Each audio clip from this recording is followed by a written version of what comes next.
मेरे प्यारे नन्हे मुन्ने बच्चों, सुप्रभात।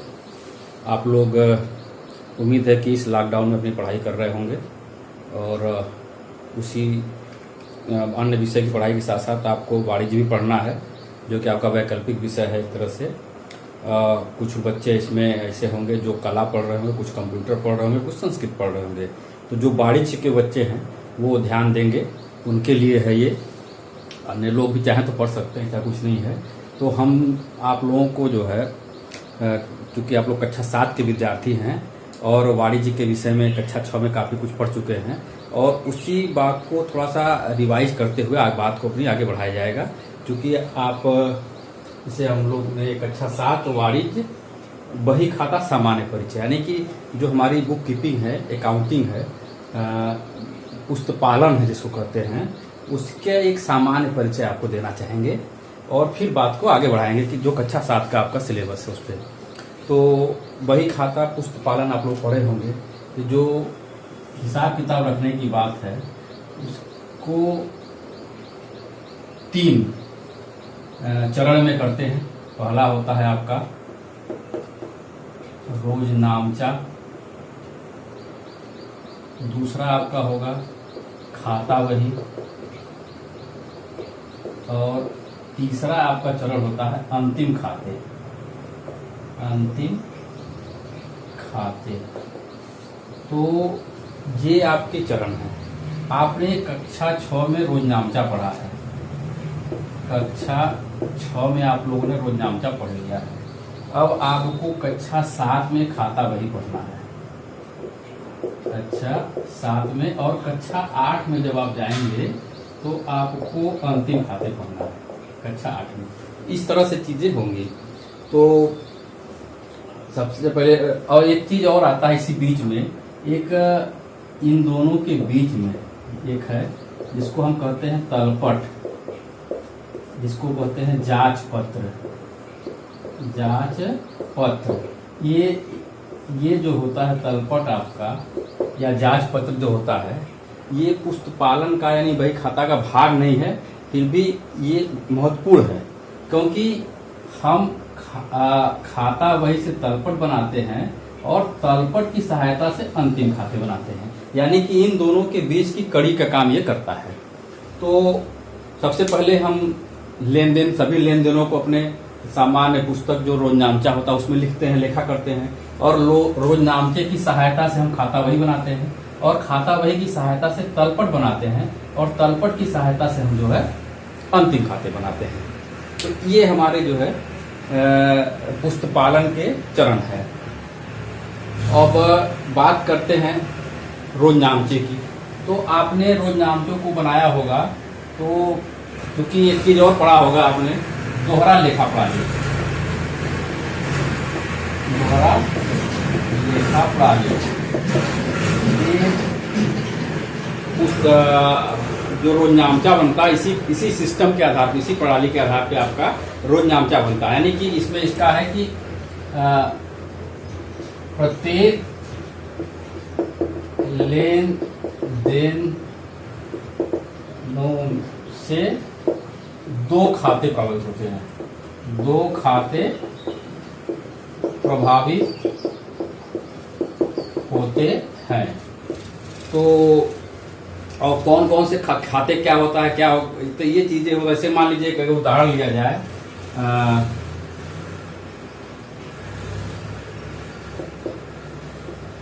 राम ने पुस्तक खरीदा। राम ने पुस्तक खरीदा, तो इसका मतलब क्या हो गया? राम जो है पुस्तक खरीद रहा है। तो पुस्तक खरीदते तो बदले में क्या देंगे? कुछ न कुछ देंगे। यानी कि इसमें होता है कि राम के पास क्या आया, राम के पास क्या आया, और इसके पास से मतलब क्या इसके पास आया राम के पास, और क्या गया, क्या गया। इन बातों को आपको जानना होगा। यानी कि आया क्या तो पुस्तक आया, और गया क्या तो बदले में क्या देगा? रुपया देगा। क्योंकि आप जब कोई चीज खरीदते हैं तो बदले में रुपया देते हैं। तो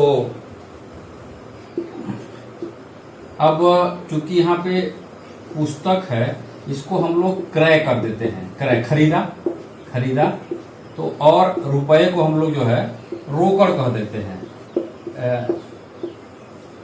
इसमें आपके पुस्तपालन में। तो इस तरह से कह सकते हैं कि राम ने क्रय किया और रोकड़ जो है उसका गया। जो क्रय होता है उसको हम ऋणी कहते हैं, ऋणी हुआ, और जो गया उसको हम धनी बोलते हैं। यानी कि अगर इसको हम इस तरह से कह सकते हैं, क्रय खाता ऋणी रोकड़ खाते का, यानी कि राम ने पुस्तक खरीदा। इस तरह की चीजें आप पढ़ चुके होंगे। और उसके बाद उसका पैसा का बनाते हैं आप लोग कि कितने रुपए, मान लीजिए 100 रुपए का खरीदा तो 100 रुपए के पुस्तक, मतलब 100 रुपए की उसकी खरीद हो गई और 100 रुपया उसका गया। तो ये सारी चीजें आप कुल मिला के कक्षा 6 में इस तरह का चीजें कर चुके होंगे। बस मैं आप लोगों को एक बार याद दिलाना चाह रहा था। तो आइए कुछ जो इसके शब्दावलियां हैं उस पर चर्चा कर लिया जाए। जैसे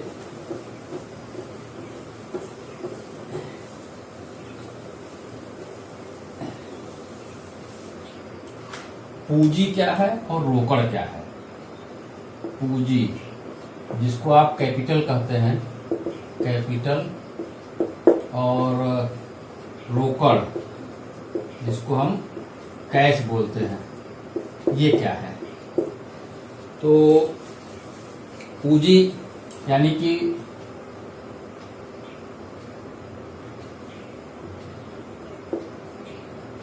व्यापार में लगाए गए धन एवं माल को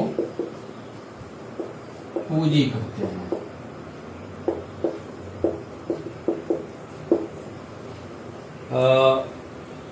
यानी कि जो कुछ भी पैसा हम व्यापार में लगा रहे हैं उसको क्या कहेंगे, पूंजी। यानी कि जो एक व्यापार में, और किसके द्वारा लगाया जाता है, व्यापार में व्यापारी द्वारा, व्यापार में व्यापारी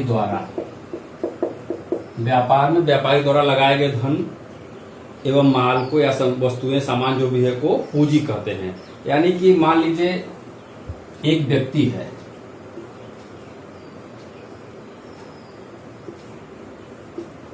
इसका नाम है राम, ठीक। इसने एक बिजनेस करना चाहा, एक दुकान खोलना चाहा। तो अब इसके पास कुछ पैसे थे। मान लीजिए इसने कहा कि मेरे पास 10,000 रुपए है, मैं इस 10,000 रुपए को व्यापार में लगाना चाहता हूँ, इसमें 10,000 रुपए लगा करके एक दुकान खोलना चाहता हूँ। ये व्यक्ति राम है, इसी की दुकान है, ये राम का ही दुकान है, राम का दुकान है ये। तो जो ये पैसा इसको जब इसके पास रहता है, इसको हम रोकड़ कहते हैं। यानी कि राम के पास जो धन है, उसको हम रोकड़ कहते हैं। और जैसे ही ये राम अपना पैसा व्यापार में लगा देगा, ये पूंजी बन जाएगा, ठीक। और जब ये पैसा व्यापार में आ गया, ये पूंजी है, और यही पूंजी जो है इस दुकान के लिए रोकड़ हो जाएगा। इस बात को समझना पड़ेगा आपको। यानी कि जब कोई कुछ भी एक व्यापारी द्वारा, ये व्यापारी है, व्यापारी, और ये व्यापार है, तो आपको इस बात को बहुत गंभीरता से, बड़े मन से समझना होगा कि राम नाम का एक व्यापारी है जो अपना एक दुकान, एक व्यवसाय खोलना चाहता है, और उसके पास जो धन है उसको दुकान में लगाना चाहता है। तो इसका जो इसके पास जब पैसा लगा उसको रोकड़ कहते हैं, कैश बोलते हैं उसको, ठीक है। और जैसे ही ये पैसा इधर जाता है उसको हम क्या कहते हैं, कैपिटल। और ये जो है, जो पैसा दुकान में आ गया तो ये दुकान के लिए रोकड़ हो जाएगा, दुकान के लिए कैश बन जाएगा, और इसी पैसे से वो बाकी चीजें करता है। मान लीजिए दुकान में क्या करेगा, अब उसको वस्तुएं चाहिए तो क्रय करेगा, कुछ माल खरीद के लाएगा, दुकान में रखेगा तब ना बेचेगा, तो उसको हम बोलते हैं परचेज।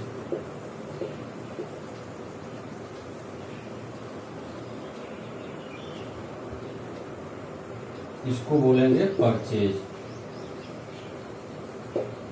ठीक, तो ये कैश दुकान में गया, कैपिटल बन गया, और दुकान में ही ये कैपिटल जो है कैश में कन्वर्ट हो गया, मतलब उसको नाम बदला जा रहा है खाली। और इसी कैश से जो है आप वस्तुओं को खरीदेंगे। और कोई कस्टमर आता है, मान लीजिए कि एक व्यक्ति आया दुकान पे और वो सामान खरीदा है, ये श्याम है। श्याम दुकान पे आया और कहा मुझे सामान चाहिए, तो ये क्या करेगा, वस्तुएं खरीदेगा, यानी कि इसको जब बेचा जाएगा ये क्या करेगा, पैसा देगा और सामान ले जाएगा, पैसा लेगा सामान ले जाएगा।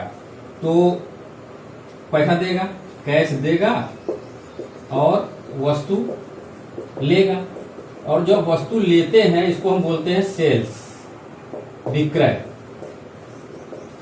तो यहाँ पे आप 4 बातों को सीख गए। पूंजी क्या है, रोकड़ क्या है, क्रय क्या है यानी कि परचेज, और विक्रय क्या है, सेल्स। तो हम आपको थोड़ा एक बार फिर से बात कर लें। पूंजी वह होता है जो एक व्यापारी द्वारा व्यापार में लगाया जाता है, और रोकड़ क्या होता है, जब व्यक्ति के पास पैसा है उसको भी हम रोकड़ कहते हैं, कैश कहते हैं, रुपया कहते हैं। और जो व्यापार में पूंजी गया तो उस व्यापार का वो पैसा हो जाता है।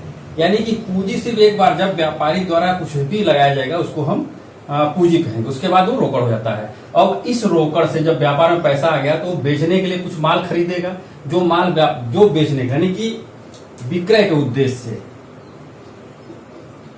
विक्रय के उद्देश्य से खरीदे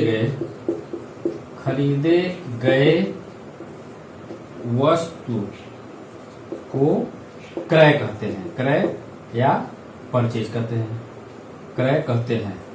यानी कि बेचने के उद्देश्य से, विक्रय के उद्देश्य से जो वस्तु हम खरीदते हैं उसको हम क्रय कहेंगे।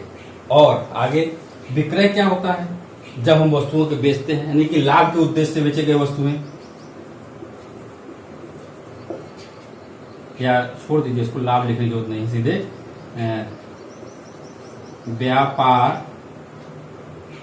व्यापार में जिन वस्तुओं को लाभ के लिए बेचा जाता है,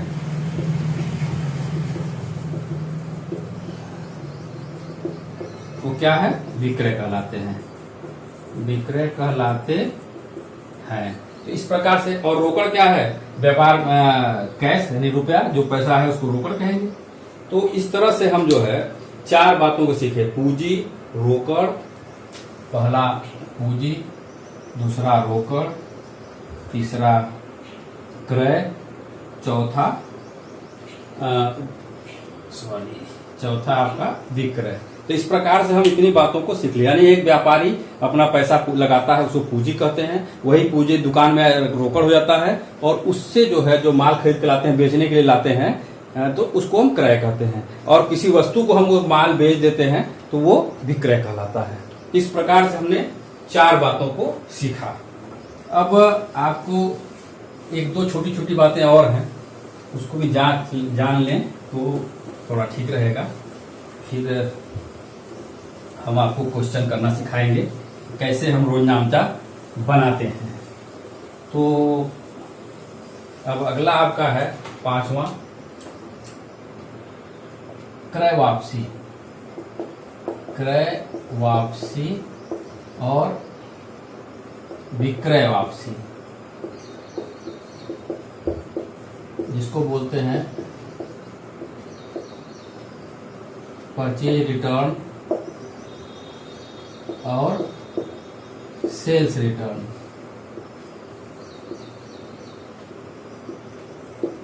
ठीक, तो क्रय वापसी क्या होता है, जैसे कि हम व्यापार में बेचने के लिए कुछ वस्तु खरीदे और उन वस्तुओं में से कुछ वस्तुएं खराब निकल सकती हैं, जो हम मंगाए थे, ऑर्डर दिए थे, उसके अनुसार नहीं होंगी। तो इन चीजों को, यानी कि हमने बेचने के लिए इतनी वस्तु मंगाई, मान लीजिए ये विक्रय के लिए,